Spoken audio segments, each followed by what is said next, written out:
Good morning, and welcome to 365 Days of Stories with Theo Mayer.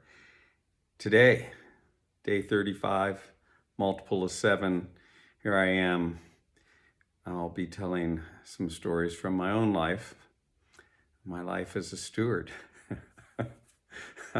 So, last week on Saturday, I told a little bit about being at St. Paul's and how Barry Wakeman had really had a huge influence on getting me there. It was really because of his recommendations to my mom to get me into a place that would be more supportive that I ended up at St. Paul's. And I told you, it was a place where I was immersed in an atmosphere of stewardship, an incredible group of people who were devoted to stewarding the students there. And that was an incredible thing. It taught me how important service was. And I also witnessed how happy so many of the teachers there, how happy they were at serving in that capacity. It had a huge impact on me. Last year at St. Paul's, you could do an ISP, Independent Study Project. I ended up doing mine on two different things. I worked as an aide in a kindergarten class at a local school. I'd go in there, I don't know how often, probably once or twice a week, help in the class. And, it was pretty cool working with young people like that, and oriented me toward really being a teacher, which I think I've been an educator for most of my life. I also did an independent study project working with a veterinarian that was a short walk away from the school. And I worked with that clinic, which was small animals, and then I also went out on calls with a large animal veterinarian, which was pretty cool. And I really wanted, by the time I was finishing at St. Paul's, to be a veterinarian, which I ended up applying to Cornell. That was my first choice. And surprisingly, I didn't get in. They had this mini league, sort of mini something football, where it was played on a smaller field with, I think, 7 men per team. And I really wanted to play football there at Cornell and, get into veterinary medicine. We'd been in Ithaca, New York, which is a nice area. I didn't get in. But I did get in to the one place that my college advisor had really truly suggested that I end up going to, or at least applying to, which was Stanford. And so it's kind of surprising I get into Stanford, but not into Cornell, which is where I ended up going. But back at St. Paul's, what were some of the remarkable things? There was a guy there, Chip Morgan, who was completely devoted to an outdoor program for students. It was called the Outing Club. And I joined the Outing Club, I think, probably my first year there. I mean, we did crazy stuff like snow camping in the White Mountains, cross-country skiing, snow camping in the White Mountains. And you know how cold it gets in New Hampshire? And then you're up at elevation in the White Mountains. Every year we climbed Mount Washington, sometimes in winds so strong that you could kind of lean into them at quite an angle and still stay up.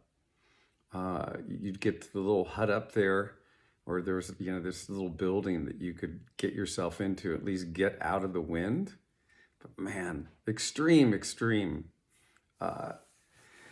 mountaineering conditions, and we ice climbed and rock climbed, and what a thing. We'd go out, I remember Chip Morgan had a Chevy Blazer, and we'd, pack ourselves into that and go drive off somewhere and, get back, usually in time for dinner. Then to dinner, we'd all come like tromping into the dining hall looking like we had just come off the mountain, which we sort of had.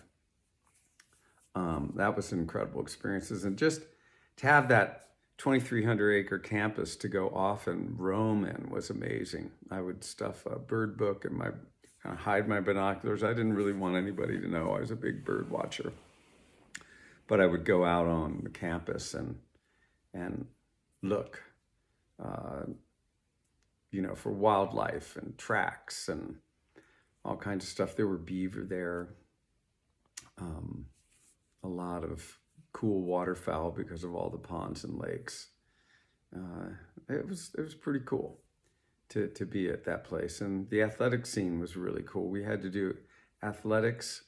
You had to participate in some sport every quarter, I guess is what it was. There were basically three different sessions that there was fall, winter, and then spring.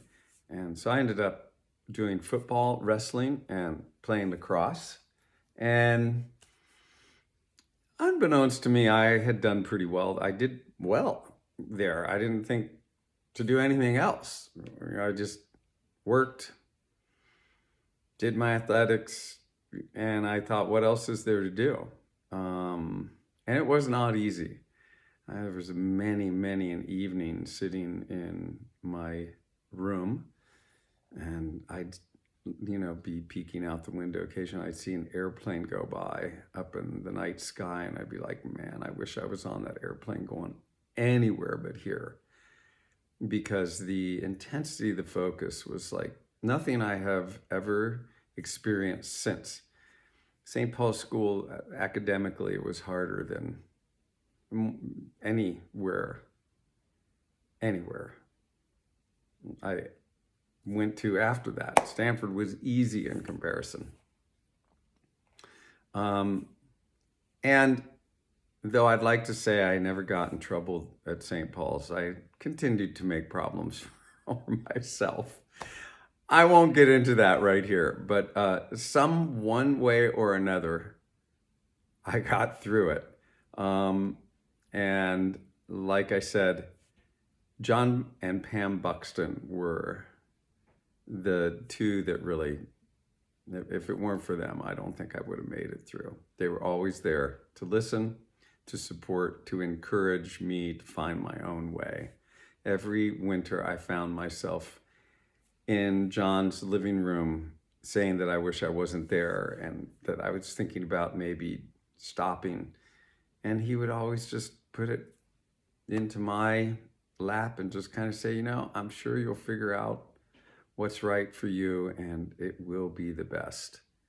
And it was just an incredible thing he didn't try to advise me to stay or not stay. He just thought, you'll figure it out. You'll figure it out.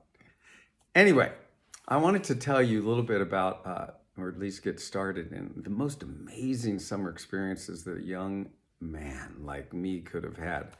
And again, this came from the wonderful angelic influence that my mom sometimes had in my life. She, very industrious woman, even though she was raising, I guess even while I was at St. Paul, she was raising 4 kids, my 2 older brothers and younger sister. And I was off, which was great. So she didn't really have to worry about me. But I definitely came into her awareness. She worked at University of Cincinnati Hospital in some capacity. I sometimes went into her lab where she worked before I went off to St. Paul's. Man, I remember she worked with these 2 men they had sulfuric acid and beakers, and I don't know what all they were doing. But one of them was a karate instructor, black belt. And he got me into doing some karate at some point, just invited me to the studio, which was close to where we lived. I could walk to it.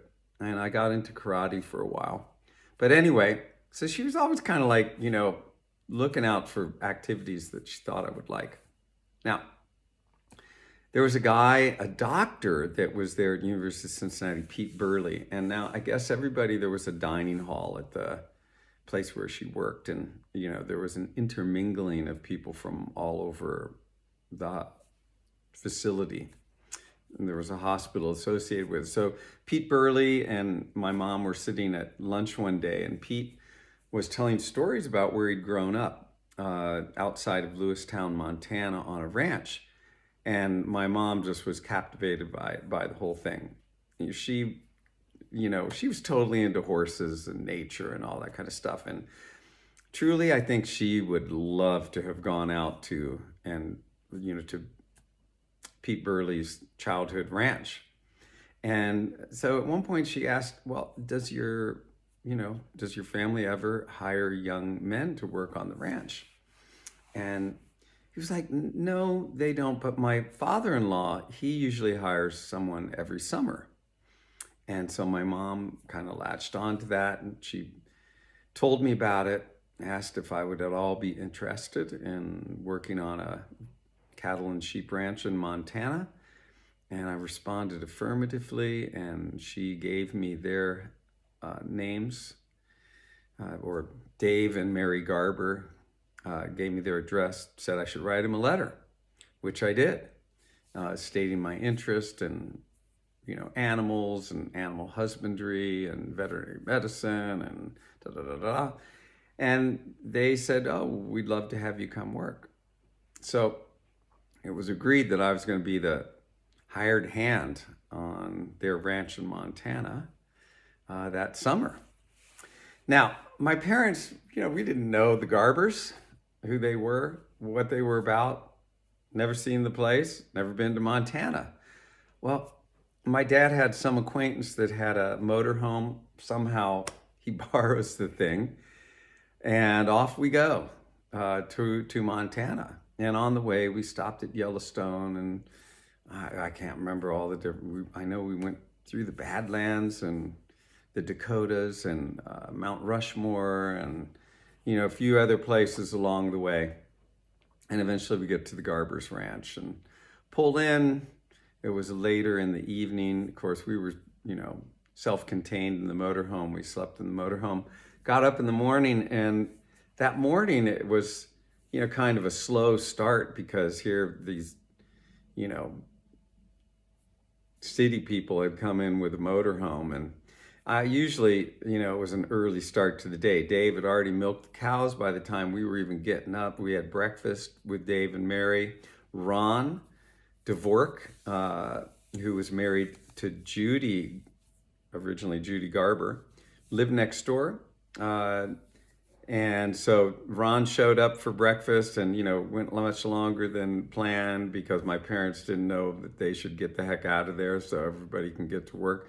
Eventually my parents leave, and here I am on this incredibly cool ranch, 4,400 acres right there, but all totaled it was about, over 8,000 acres they managed. And off we go. My parents leave, dust clouds, finally settle as they go off down the dirt road. And Ron and Dave said, let's go get to work. And we go out in the international pickup truck, which has all these fence posts loaded up in it. We go down to this fence, and Ron turns to me and says, can you drive? And I say, yeah, of course I can drive. I was 14 years old. So they get out, they get in the back of the truck, and here I am sitting in a manual pickup truck. I didn't know how to shift. I didn't know what to do. The truck's running, and Ron hops out of the truck, pushes me over, puts it in gear, and says, drive to the end of the fence row and stop. We're going to be throwing fence posts out along the way. And so he gets me started, he gets the truck rolling, hops out, I grab the steering wheel and start going off, and now we're driving down the fence row. I'm going to leave the story there. Next week, I'm going to tell you about what happened at the end of the fence row and the incredible time I had out in Montana. Hope you have a good rest of your Saturday, and I'll see you tomorrow. I've got a great story from the Alhambra I'm going to start tomorrow. Have a good rest of your day.